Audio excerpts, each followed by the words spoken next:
tiburón de los negocios inmobiliarios que vivía a lo grande con su esposa. Tenía mucho éxito y una vida social muy intensa. Hasta que sobrevino un crimen impensable. El caso más diabólico y malvado jamás visto en Monster. Y detrás de todo ello, un maquinador insospechado. Creía estar por encima de todo el mundo, pero de repente se vio atrapado con las manos en la masa. No ha sido él. Hay gente simplemente demente que hace cosas horribles a la otra gente. Una historia de maldad y codicia. Y además con un sorprendente giro gay. Esta noche en Poder, Privilegio y Justicia. Buenos días, noroeste de Indiana. Falta muy poco para las 9 y todo indica que nos espera un día radiante aquí en la WJOB, la voz de la región.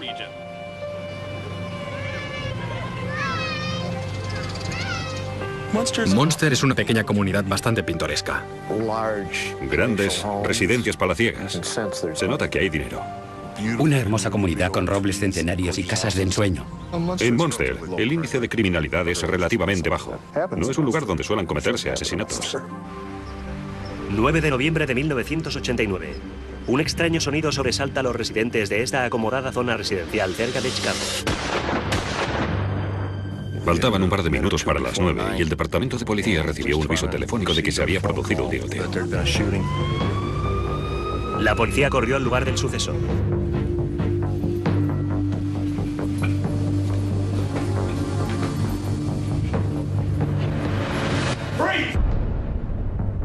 El agente se topó con Mark, que estaba llorando y sangrando. El joven se identificó como Mark Levin. Estuvo a punto de obligar a Mark a tumbarse en el suelo porque no sabían quién era. No sabía si todavía había alguien más en la casa. Mark contó a la policía que un pistolero había disparado a sus padres y luego había huido.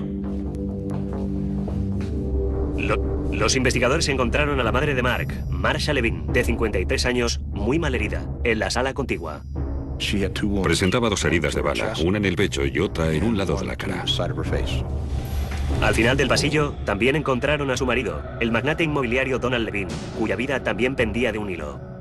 Donald Levin presentaba heridas similares, una en el torso y otra en un lado de la cabeza. Mientras las víctimas son trasladadas a toda prisa al hospital, los investigadores van de habitación en habitación en busca de pistas. Recuerdo que buscamos por toda la casa. Era una casa preciosa, con un interior impecable. Toda la escena del crimen contaba una historia. Que había sido un crimen brutal, metódico y deliberado. El recorrido por la casa fue bastante surrealista porque podías distinguir los sitios donde las víctimas habían caído heridas por las manchas de sangre. En la cocina, la policía intentó interrogar a Mark, pero extrañamente se negó a hablar antes de haber hecho unas cuantas llamadas telefónicas. Mark nos dijo que estaba afuera cargando el coche y preparándose, porque aquel era un gran día para él. Acababa de terminar la carrera de Derecho y se estaba preparando para ir a Chicago, para prestar juramento junto con los demás abogados. Fue entonces, según dijo, cuando un coche azul entró en el camino de entrada a la casa. Traigo un paquete para Marsha Levin. Mark entró en la casa, habló con su madre. Le dijo que era raro, que aquel hombre decía venir a entregar un paquete de Federal Express, pero no llevaba uniforme ni una furgoneta oficial.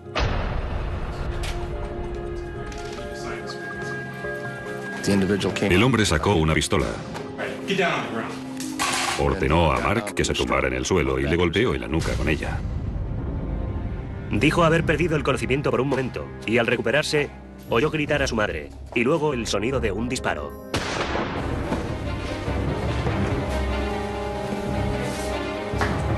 Salió corriendo de la casa y cruzó la calle.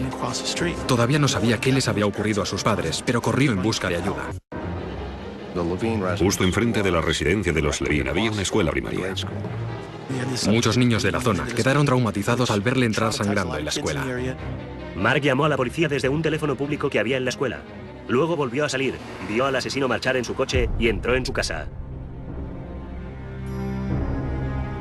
Mientras los agentes intentaban más detalles, llegó la noticia de que los padres de Mark habían muerto. Hasta el asesinato de los Levin, lo más espectacular que había producido la provinciana indiana había sido Cole Porter. Ahora, Monster se sumió en el caos y la gente del lugar quedó aterrada. Desde el principio nos dimos cuenta de que aquello no era normal, que era algo más que un simple homicidio. La tensión en la zona era muy intensa. Todo el mundo se preguntaba cómo podía pasar algo así en un lugar como aquel. De manera que desde el principio nos sentimos muy presionados para resolver el caso lo antes posible. Detrás de la puerta dentada, los agentes encontraron su primera pista. Mark dijo que había tenido que firmar algo, que había un sobre, de los que suele utilizar Federal Express. Aparentemente se había caído al suelo al abrirse la puerta, y esta lo habría empujado y se había quedado entre la puerta y la pared. Con toda la conmoción, supongo que el sospechoso olvidó que la había dejado allí. Mientras proseguía la investigación en el interior de la casa, unos agentes empezaron a interrogar a la gente que se estaba reuniendo afuera. Obtuvimos bastante información de los vecinos y los padres que acababan de acompañar a sus hijos al colegio. Los testigos dijeron que habían oído disparos y luego habían visto a un joven que salía corriendo y gritando de la casa. Momentos después, otro hombre había salido por la puerta. Cuando se acercó a su coche, golpeó el capó con un puñetazo rápido y violento. El hombre dio un par de vueltas por el barrio como si estuviera perdido y finalmente se marchó a gran velocidad. Alguien de la zona seguramente no lo habría hecho. Parecía ser alguien que había venido solo para hacer un trabajo. La policía emitió un boletín público con un retrato robot y una descripción del coche en el que había huido. Un hombre muy alto y corpulento, con barba cerrada, al volante de un Chevy Corsica azul, sin más señas. Llevamos a cabo una búsqueda offline, una búsqueda que nos dio unos 800 resultados. En realidad estábamos persiguiendo a un perfecto desconocido. A alguien que había venido, había cometido este crimen tan terrible en nuestra pequeña y tranquila comunidad y luego se había esfumado por completo. 2 millonarios en la morgue, sin ningún motivo aparente, y ahora un asesino cachas y barbudo con poco sentido de la orientación. Este misterio en Munster era cada vez más misterioso. Esta mañana a las 9 en Munster, un hombre ha conseguido que Mark Levin le dejara entrar en la casa.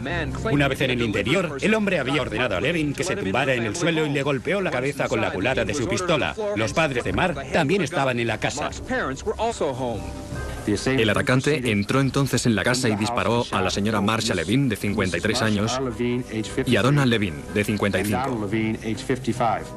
La noticia causó sensación. No solemos aparecer en la prensa de Chicago a menos de que se trate de algo importante. Y esta noticia ocupaba todas las portadas. Seguimos investigando. Estamos intentando averiguar si hay otras personas involucradas en este asesinato. Es uno de los aspectos del caso que debemos resolver.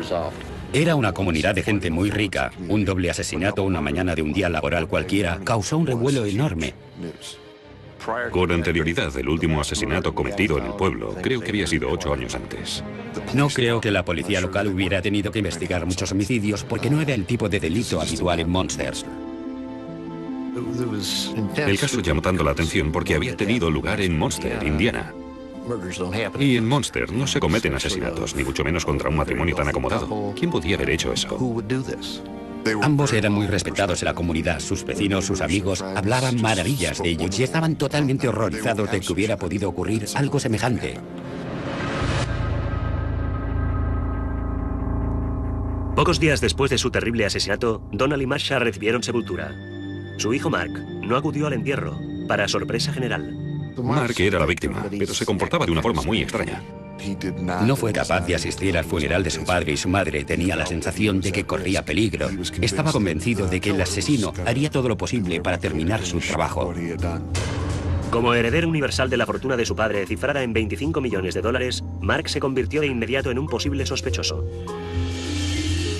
En la casa hay 3 personas, una de ellas sobrevive. ¿Cómo ha sido posible y por qué ha sido así? Quizás ese chico tenga algo que ocultar. Mark era supuestamente otra de las víctimas, pero había sobrevivido. ¿No era extraño? El asesino había disparado contra sus padres, pero solo había golpeado a Mark. ¿Por qué no le había disparado a él también? Tras faltar al funeral, Mark contrató a un equipo de guardias armados. Se escondió y adoptó una serie de medidas de seguridad muy estrictas. Cuando canceló algunos de los negocios inmobiliarios de su padre, las sospechas de la policía se incrementaron. Los investigadores pidieron a Mark que se sometiera al detector de mentiras, y él aceptó.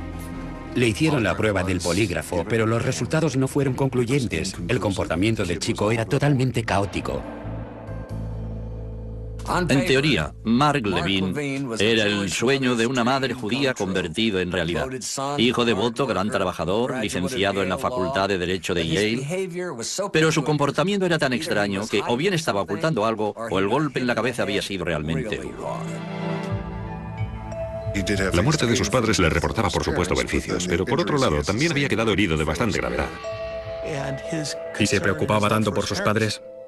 Les quería y les idolatraba tanto como ellos a él, por lo difícil decir que lo había hecho él.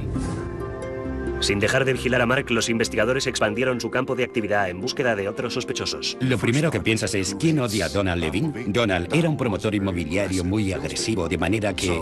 ¿podía tener enemigos? Es lo primero que investigas. Por lo que decían todos, Donald y Marsha Levin tenían una vida de ensueño. Hijo de un acomodado peletero, Donald creció en la Costa de Oro de Long Island con sus hermanos pequeños, Robert y Billy. Más tarde estudió en la Universidad de Wisconsin, donde conoció a Masha Bostro. Y a finales de los años 50, la pareja se instaló en Chicago, donde Donald inició su carrera en el campo de la promoción inmobiliaria. Era un hombre de negocios muy hábil, podía llevar a cabo operaciones que otros serían incapaces de realizar. Durante los años 70, Donald fue desarrollando su imperio, asegurándose una sólida posición en el mercado de Chicago. Pero había una cosa que Donald amaba todavía más que su negocio. Querían con locura a su único hijo, Mark. Se preocupaban por su futuro, se involucraban en su educación y en todas sus actividades. Se le conocía como el Principito. Cuando Mark se fue a la universidad, Marsha se volcó en las obras de beneficencia locales, y Donald expandió y diversificó su negocio. Donald Levin tenía intereses empresariales en varios estados, algunos en el campo de las promociones inmobiliarias, otros eran inversiones en minas de oro, y también era propietario de varios centros comerciales. Pero como descubrieron los investigadores, Donald no había conseguido su fortuna a base de amabilidad. Algunos le describían como una persona brusca y desagradable, que siempre imponía su santa voluntad. Donald era un hombre de negocios muy hábil, pero también podía despertar las iras de la gente. Al parecer, su autoritarismo había caído mal a alguien. Se barajó la posibilidad de que el crimen fuera obra de la mafia, por tal como se había cometido y porque corrían rumores de que Donald tenía ciertas relaciones con la mafia de Chicago. Creímos que se trataba de algún negocio que había salido mal, con la persona equivocada. Pero recientemente, Donald había trasladado su atención del centro del país hacia el sudoeste de Estados Unidos. Cuando Donald fue asesinado, estaba en el proceso de comprar una residencia en Scottsdale y estudiaba futuras oportunidades empresariales en Arizona. Sus dos hermanos, Robert y Billy, vivían ya en Paradise Valley, una lujosa zona residencial cerca de Phoenix, donde Robert poseía su propia y lucrativa empresa inmobiliaria. Phoenix estaba en plena expansión y Donald se dio cuenta de que el negocio de su hermano florecía. De manera que sugirió a Bob la posibilidad de ir a vivir allí, asociarse con él y montar una empresa realmente importante. Así pues, los hermanos empezaron su prospección, su fiebre del oro particular. El mercado inmobiliario de Arizona era un territorio abierto apto para todas las iniciativas, pero para todos aquellos que les conocían, Levin y Levin formaban una pareja muy extraña. Robert era un poco fanfarrón, el tipo de persona que presume de tener millones de dólares, aunque no fuera realmente así. Robert era el Relaciones Públicas, sin duda alguna, y Donald era el director ejecutivo. Viajando sin cesar desde Chicago, Donald mantenía un férreo control de las oficinas en Phoenix. Robert se limitaba en realidad a administrar las propiedades y de alguna forma era el ayudante de Donald. Robert se encargaba del día a día en las oficinas de Phoenix, pero Donald controlaba el dinero. Su asociación parecía ser todo un éxito, y Robert empezó pronto a vivir a lo grande. Trajes de diseño, vacaciones de lujo y una casa palaciega en las montañas. A veces, sin embargo, las apariencias engañan. En los negocios siempre surgen problemas, especialmente en una empresa en expansión con cantidad de dinero, cantidad de inversiones. Los investigadores descubrieron que las cosas empezaron a ir mal en el verano de 1989, cuando Robert se marchó para unas vacaciones de un mes en Italia. Donald había venido para controlar la empresa en su ausencia y mientras estaba aquí decidió repasar las cuentas. Donald descubrió un agujero de $275.000 en una de las cuentas. Se puso furioso gritando e insultando a Robert de mala manera. Pensó que su hermano había defraudado a la empresa y por tanto también le había defraudado a él. Se produjeron varias llamadas telefónicas entre el personal de la empresa en Phoenix y Robert Levine, que en aquel momento se encontraba en Sicilia. Su reacción fue quitarle hierro al asunto, decir que a su regreso lo explicaría todo. La reacción de su hermano irritó todavía más a Donald, que empezó a proferir todo tipo de amenazas. Dile que le cortaré todos sus ingresos, dile que haré esto, aquello. Los investigadores descubrieron que Donald intentó entonces reconducir la situación.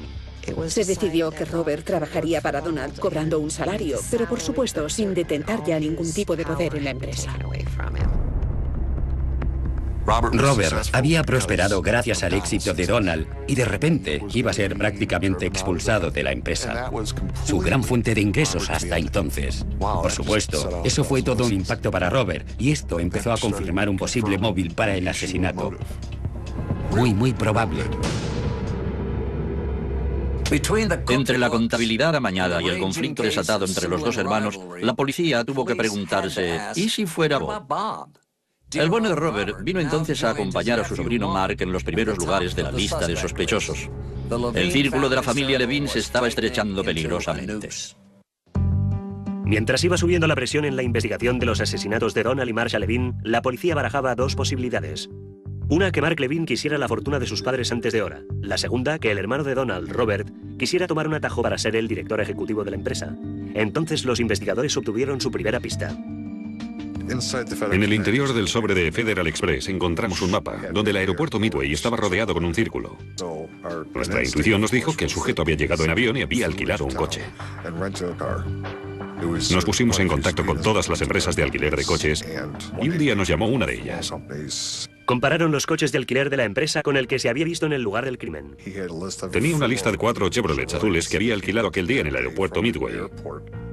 Y al repasar la lista finalmente dijo, creo que fue el tercero, alquilado a nombre de Robert Levine. Barbudo y corpulento, Robert encajaba con la descripción del pistolero, pero cuando la policía le interrogó, fue capaz de darles una coartada a toda prueba. Finalmente descubrimos que la noche del asesinato, Robert estaba cenando con un grupo de gente en un buen restaurante de Phoenix. Por tanto, la investigación tuvo que cambiar de marcha de alguna manera. ¿Será otra pista falsa? ¿Se trata de algo que todavía no hemos descubierto?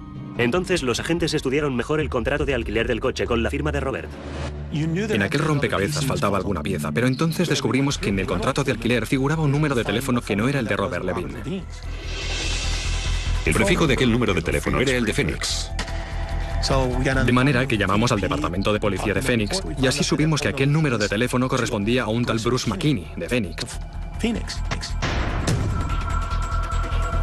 Fue entonces cuando empezamos a interesarnos en el señor McKinney. Investigaron sus antecedentes y descubrieron que McKinney era un hombre casado y con hijos, y que trabajaba como artesano, tallando figuritas de madera en un parque de atracciones. En sus antecedentes policiales solo constaba un arresto.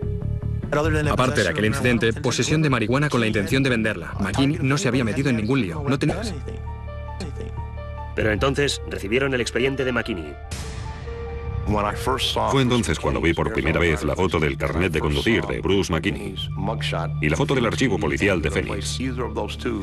Si colocabas cualquiera de estas dos fotos junto al retrato robot, te dabas cuenta de que eran la misma persona, encajaban completamente.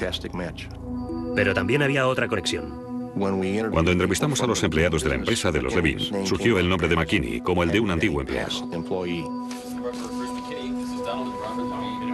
Al parecer, McKinney había sido contratado como un favor para el Benjamín de los hermanos Levine, Billy. Pero nadie parecía saber cuál había sido en realidad su actividad concreta en la empresa. Aparecía a menudo por el despacho. Se suponía que estaba investigando ciertos terrenos en Tucson o algo parecido. Recuerdo que hablé con los empleados de la empresa y les pregunté qué hacía. Contestaron, no lo sabemos, solo venía a la oficina, pero ¿y qué hacía? ¿Cómo había conseguido ese fumeta Aragán introducirse en el círculo de los hermanos Levine? ¿Necesitaban quizá de repente alguna estatuilla de madera o se estaba tramando algo muy turbio tras las puertas cerradas? Dedujimos que Robert y Bruce McKinney no eran tan íntimos, no eran tan buenos amigos. Bruce no encajaba en aquel ambiente. ¿Cuál era entonces la conexión? No teníamos ni idea. El asunto del contrato del coche de alquiler era una pista muy importante. Los investigadores buscaron más pistas en el sobre que el pistolero había llevado a casa de los Levine. Primero, los tests revelaron un conjunto de huellas latentes. Luego, otra pista. El paquete de FedEx nos llevó hasta un hotel en Hammond, que está a unos 8 kilómetros de la casa de los Levine. Comprobamos el registro del hotel para ver si alguien había llegado tarde por la noche y se había marchado temprano por la mañana, cuando se había cometido el asesinato. 5 personas habían marchado antes de las 8. Uno de los clientes era Paul Barrett, de Florida, y algo en la ficha del hotel llamó la atención de los investigadores. La dirección anotada era la antigua dirección de McKinney, en Arizona. La investigación se centró en los viajes de avión, por juraba el nombre falso. Vimos que se había comprado un billete de ida y vuelta, pero que solo se había utilizado el billete para volar desde Phoenix la noche anterior al asesinato. El expediente de McKinney en Arizona fue mandado con urgencia a Monster.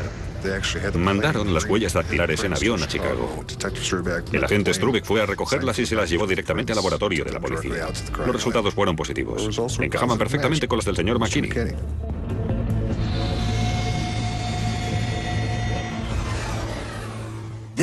Fue un gran momento para la policía de Monster. Pero si creían haber agarrado por fin al tigre por la cola, se llevarían una sorpresa realmente impactante cuando descubrieran dónde había dejado también sus huellas el señor McKinney. Un mes de casa de los Levin, los investigadores disponían finalmente de sólidas pruebas que vinculaban a Bruce McKinney con el asesinato. Pero todavía les faltaba el móvil del crimen.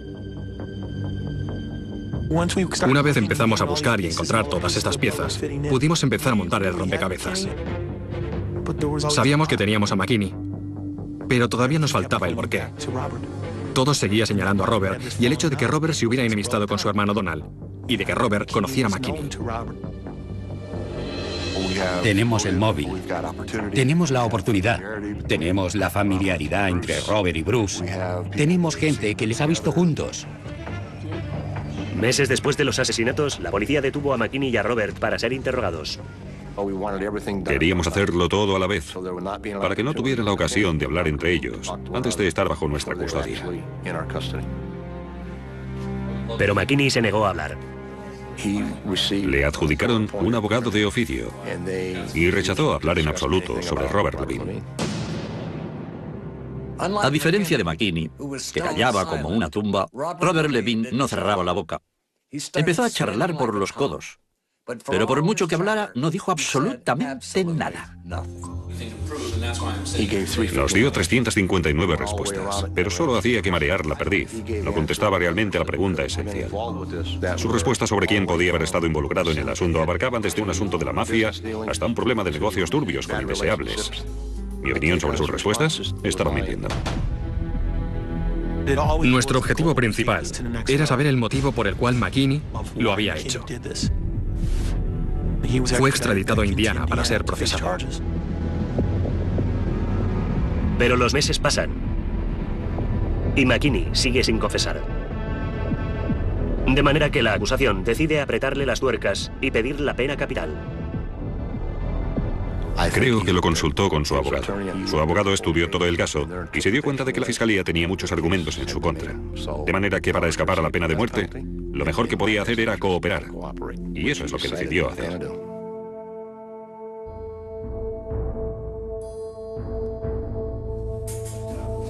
Todavía lo recuerdo hoy en día. Él estaba sentado a un lado de la mesa, yo en el otro. Le alargué la mano para estrechar la suya y sin la menor emoción allí sentado se puso a contar cómo había entrado a casa de alguien y había disparado 4 tiros a 2 personas. Fue increíble. McKinney les dijo que Robert le había ofrecido $1 millón para hacer aquel trabajo. Entonces empezó la planificación. McKinney y Robert habían venido antes de los asesinatos para estudiar la casa. Hicieron un reconocimiento del terreno. Alquilaron un coche con la tarjeta de American Express de Levin y su carnet de conducir. Robert Levin mostró a Bruce McKinney un mapa del barrio, la situación de la casa y tal como era por dentro. Luego McKinney dijo que Robert le había indicado el momento ideal para dar el golpe. Robert Levin le dijo que Mark Levin estaría allí la noche del miércoles 8 de noviembre y la mañana del jueves 9 de noviembre y que tenía que ir aquel día a Chicago. McKinney afirmó que le había dado instrucciones muy explícitas para asegurarse de que la fortuna de los Levin no saliera de la familia. Robert le había indicado en qué orden debía matar a sus víctimas. Quería que Mark muriera primero para que no quedara ningún descendiente vivo. Luego tenía que morir Marsha. Y finalmente Donald. Si lo hacía en este orden, era el último en morir. Su heredero universal sería Robert. McKinney dijo que cuando vio escapar a Mark, huyó del lugar del crimen, se deshizo de la pistola y llamó a Robert. Los investigadores le preguntaron por qué no persiguió a Mark para terminar su trabajo. McKinney dijo que salió, le apuntó y estuvo a punto de dispararle, pero que no lo hizo porque Mark corría hacia un grupo de niños. Qué irónico. Un asesino a sueldo con escrúpulos. Con la historia de McKinney, la acusación tenía ahora a Robert en su punto de mira. Pero van más que el testimonio de un delincuente convicto para echar mano a su presa. Sabíamos que tendríamos un problema de credibilidad por lo que McKinney había hecho. Y sabíamos que la única manera de que su test fuera creíble era obtener pruebas sólidas de todo lo que nos había dicho. Había llamadas telefónicas McKinney a las oficinas de Robert Levine o a su casa particular, desde varios moteles, desde el hotel donde se alojaba y desde varios lugares del país. Si decían me alojé en tal hotel, íbamos y recogíamos el recibo del hotel. Si decía alquilé un coche bajo este nombre, íbamos y recogíamos el recibo del alquiler. Si decía tomé un avión y me senté en tal asiento, intentábamos interrogar a la gente para verificar que estuvo allí. Más de un año después de los crímenes, un gran jurado acusa a Robert Levine de conspiración para cometer un asesinato. Pero cuando van en su busca, serán los agentes los que quedarán sorprendidos. Recibimos la orden de procesamiento. Recuerdo que el agente de los cuerpos especiales dijo, no está. Robert intuyó que iban a detenerle y simplemente se escapó. Se fue a México. Y entonces dijimos, oh no. Durante semanas, los investigadores intentaron localizarle, sin éxito. No podía ser más frustrante. Tuvimos que trasladar toda nuestra atención de la acusación a la búsqueda de un fugitivo, y en nuestra opinión, un fugitivo peligroso. Sin ninguna pista, tuvieron que recurrir a los familiares y amigos de Robert. Ejercimos toda la presión posible a través de la madre de Robert y de su hermano Billy, y finalmente Robert no pudo soportarlo más. Robert Levine se entregó a las autoridades en Los Ángeles. Antes de ser extraditado a Indiana, fue recluido en la cárcel del condado. El Centro Correccional Metropolitano de Los Ángeles es un lugar bastante terrorífico. Le acompañamos hasta allí. La puerta se abrió de golpe y salieron dos guardias gigantescos. Los hombres más enormes que haya visto en mi vida. Recuerdo que les entregamos a Bob, que estaba petrificado. Yo también estaba petrificado y ni siquiera iban a encerrarme a mí. O sea que pensé, que Dios te bendiga. Nos veremos en Indiana. La labia y las relaciones públicas no resultan muy útiles cuando te codeas con asesinos y psicópatas, pero eso no detuvo a Robert. Su bocaza fue finalmente su perdición. En espera del juicio, Robert Levine permaneció entre rejas acusado de conspirar para asesinar a su hermano y su cuñada. Los investigadores estaban seguros de sus argumentos para la acusación. Hay un antiguo adagio. Si conoces a tu enemigo, saldrás victorioso en la batalla. Conocíamos a nuestro enemigo. Creíamos tener todas las de ganar.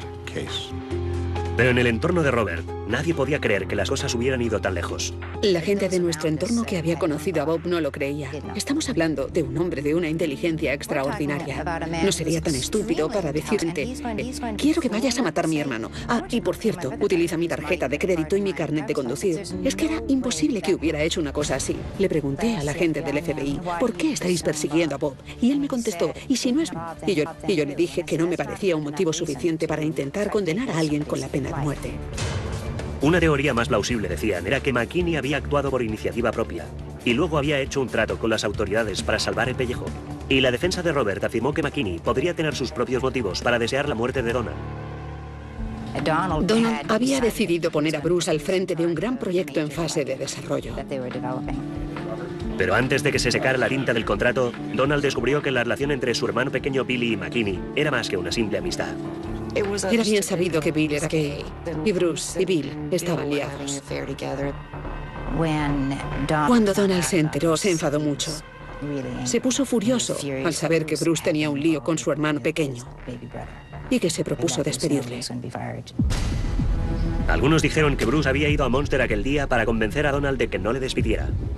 Creo que Bruce se puso como una fiera. Iba a enfrentarse a Donald. Iba a obligarle a escuchar. Iba a convencerle de que su antigua relación con Billy no tenía nada que ver con sus capacidades para llevar a cabo su trabajo. Los abogados defensores lanzan a menudo insinuaciones o hacen correr rumores, pero esta revelación de última hora cayó como una verdadera bomba. Nadie sabía hasta qué punto dañaría la argumentación de la fiscalía, pero todo el mundo estaba ansioso por saberlo. La sala estaba atestada cada día. Las señoras del vecindario venían con sus almuerzos, sus cojines, venían a sentarse allí para ver el espectáculo. Una familia respetada en la comunidad, asesinada. Su hijo herido. El hermano acusado de haber contratado al asesino a sueldo. Tenía todos los elementos. Desde el primer día, toda la atención de la sala se concentra en el acusado. Robert estaba sentado con su abogado y con una actitud muy sobrada. Como si dijera, no soy culpable, yo no lo hice, me acusan injustamente. Hablamos de los argumentos de la defensa que yo había preparado. Él se sentía optimista. Mantuvo su inocencia desde el primer día. Decía, quería a mi hermano, nunca le hubiera hecho daño. Recuerdo estas palabras, quiero a mi hermano, no hubiera podido hacer eso. Los argumentos de la acusación eran muy sencillos. El único móvil de Robert era la codicia. Siempre había dependido de su hermano y cuando su hermano decidió echarle de la empresa, Robert se dejó llevar por el pánico y pensó que si no hacía nada, estaría perdido.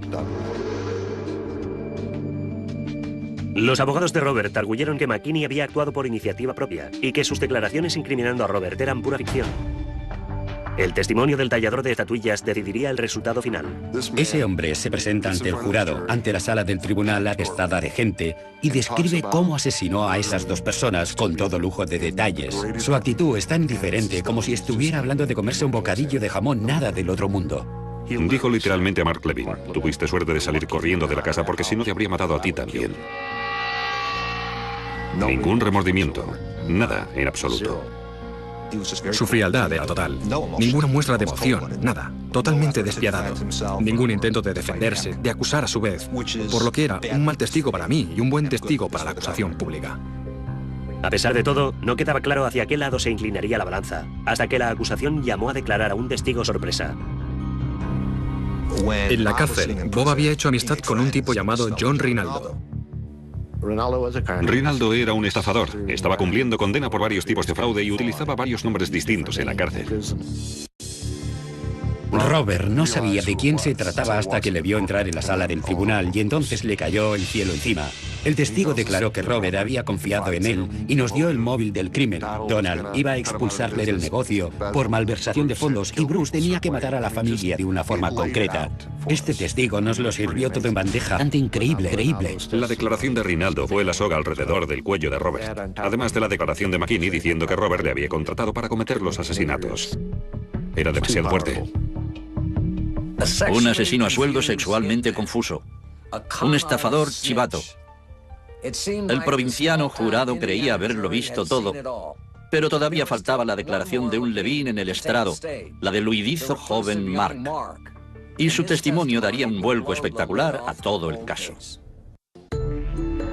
En los últimos días del proceso, Mark Levin salió de su escondite para enfrentarse a su tío ante el tribunal. Contó al jurado que Robert había llamado a su padre días antes de los asesinatos y había parecido extrañamente interesado en la ceremonia de jura de Mark. Había llamado a Monster con este propósito. Había hablado con su hermano y comprobado que Mark Levin iba a venir. ¿Estará Mark en casa? Sí. Vendrá el miércoles por la noche y prestará juramento el jueves en Chicago. Este interés era algo muy raro por parte de Robert. Otros acontecimientos especiales no le habían motivado para nada. Y no solía llamar simplemente para decir, hola, ¿qué tal estás? En un intento para desviar de nuevo las sospechas hacia Mark, la defensa introdujo los resultados inconcluyentes de la prueba del polígrafo de Mark. La policía intentó adoptar la postura de que aquello no había sido más que una formalidad, que en realidad no habían sospechado nunca de Mark, pero no creo que fuera así. Creo que fue el primer sospechoso que barajó la policía. Creo que dio que pensar a los miembros del jurado. Quizá no lo hubiera hecho Robert, quizá Mark estuviera involucrado. Después de todo, había sobrevivido. Quizá quería disponer al momento del dinero de sus padres. Pero los testigos del lugar del crimen corroboran los argumentos de la acusación. McKinney había ido a matar a los tres Levin. Como dijeron los vecinos y los testigos, corrió su coche muy afectado y pegó un puñetazo en el capó. Como si dijera, mierda, no he conseguido matarle a él también. No había terminado el trabajo que le habían encargado. La simple idea de que Mark hubiera sido capaz de planear los asesinatos, ya sé que la palabra imposible no es de recibo, pero estoy seguro de que era algo totalmente, absolutamente imposible, cuando sabías cómo era la relación de este chico con sus padres. Imposible. Durante 12 horas, el jurado estudió las pruebas presentadas contra Robert. Le declararon culpable de ser el inductor de la brutal matanza. Robert Levine reaccionó como si dijera, oh Dios mío. Hubo quien me preguntó, ¿estás seguro? Y les contesté, estoy completamente seguro.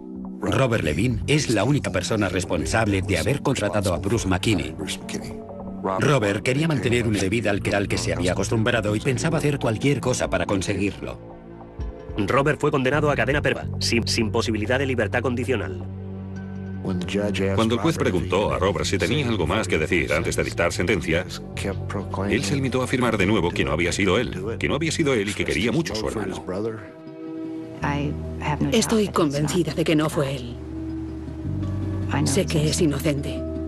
Decir creer en una conspiración, que creer que hay mucha gente demente por ahí, dispuesta a hacer cosas terribles contra la otra gente. Pero para los demás observadores, es una historia tan antigua como la Biblia.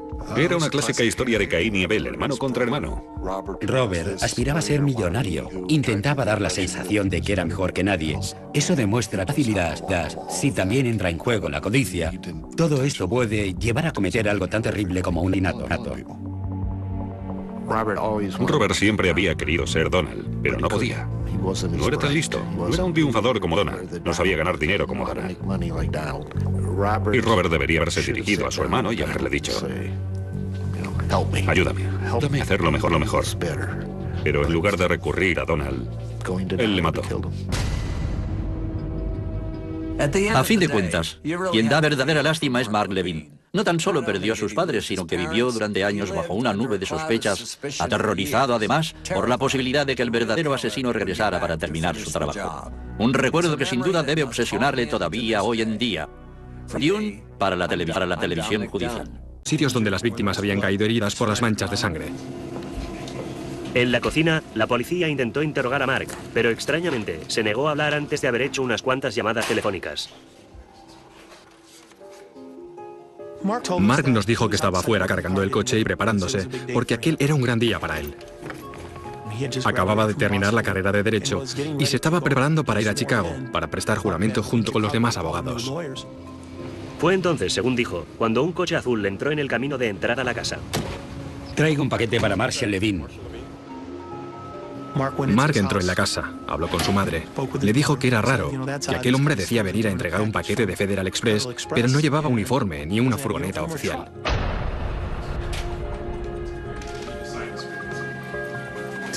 El hombre sacó una pistola. Ordenó a Mark que se tumbara en el suelo y le golpeó en la nuca con ella. Dijo haber perdido el conocimiento por un momento y al recuperarse oyó gritar a su... No sabía si todavía había alguien más en la casa. Mark contó a la policía que un pistolero había disparado a sus padres y luego había huido. Los investigadores encontraron a la madre de Mark, Marsha Levine, de 53 años, muy malherida, en la sala contigua. Presentaba 2 heridas de bala, una en el pecho y otra en un lado de la cara. Al final del pasillo, también encontraron a su marido, el magnate inmobiliario Donald Levine, cuya vida también pendía de un hilo. Donald Levine presentaba heridas similares, una en el torso y otra en un lado de la cabeza. Mientras las víctimas son trasladadas a toda prisa al hospital, los investigadores van de habitación en habitación en busca de pistas. Recuerdo que buscamos por toda la casa. Era una casa preciosa, con un interior impecable. Toda la escena del crimen contaba una historia. Que había sido un crimen brutal, metódico y deliberado. El recorrido por la casa fue bastante surrealista, porque podías distinguir los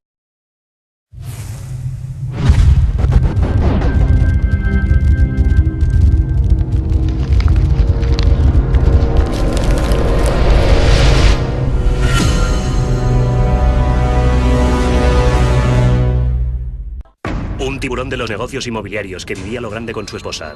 Tenía mucho éxito y una vida social muy intensa. Hasta que sobrevino un crimen impensable. El caso más diabólico y malvado jamás visto en Monster. Y detrás de todo ello, un maquinador insospechado. Creía estar por encima de todo el mundo, pero de repente se vio atrapado con las manos en la masa. No ha sido él. Hay gente simplemente demente que hace cosas horribles a la otra gente. Una historia de maldad y codicia. Y además con un sorprendente giro gay. Esta noche en Poder, Privilegio y Justicia. Buenos días, noroeste de Indiana. Falta muy poco para las 9 y todo indica que nos espera un día radiante aquí en la WJOB, la voz de la región.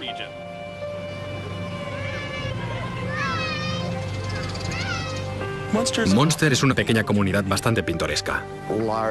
Grandes residencias palaciegas. Se nota que hay dinero.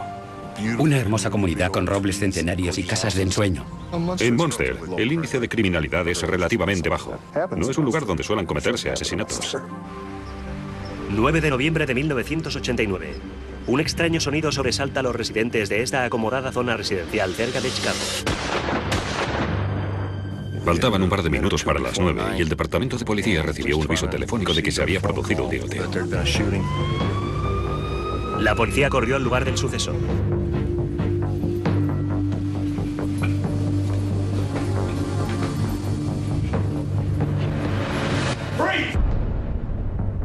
El agente se topó con Mark, que estaba llorando y sangrando.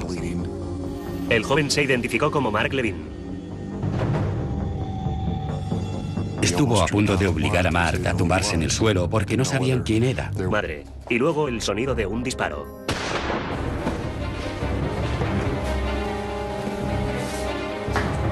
Salió corriendo de la casa y cruzó la calle.